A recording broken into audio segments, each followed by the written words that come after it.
বাংলাদেশের বিনোদন জগতে আলোচিত নাম নায়িকা পরীমনি এবং গণমাধ্যম ব্যক্তিত্ব ও সঙ্গীতশিল্পী শেখ সাদী। তাদের কেন্দ্র করে সোশ্যাল মিডিয়া ও নেট পত্রিকায় শুরু হয়েছে ব্যাপক আলোচনা। সম্প্রতি তাদের একসাথে দেখা যাওয়া ছবি ও ভিডিও ভাইরাল হয়ে নেটিজেনদের মধ্যে কৌতূহল সৃষ্টি করেছেন। অনেকে মন্তব্য করেছেন দুজনকে একসাথে সুন্দর লাগছে। কেউ কেউ লিখেছেন এটি কি নতুন সম্পর্কের সূচনা। নেটিজেনরা এ বিষয়কে কেন্দ্র করে আলোচনার পাশাপাশি মিম, কন্টেন্ট ও ভাইরাল ভিডিও তৈরি করছেন। অনেকেই এটিকে বিনোদন হিসেবে গ্রহণ করছেন, তবে বিশেষজ্ঞরা সতর্ক করেছেন ব্যক্তিগত জীবন নিয়ে গুজব ছড়ালে এটি মানসিক চাপ এবং অবাঞ্ছিত বিতর্কের কারণ হতে পারে।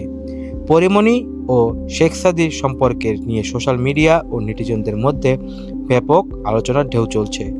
যদিও এখনও আনুষ্ঠানিক কোনো মন্তব্য নেই।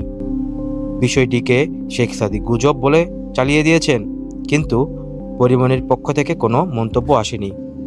ভক্ত ও মিডিয়া উভয়েরই দায়িত্ব বিষয়টি সংযম ও সতর্কতার সাথে প্রকাশ করা। ডেস্ক রিপোর্ট, খবরের দেশ।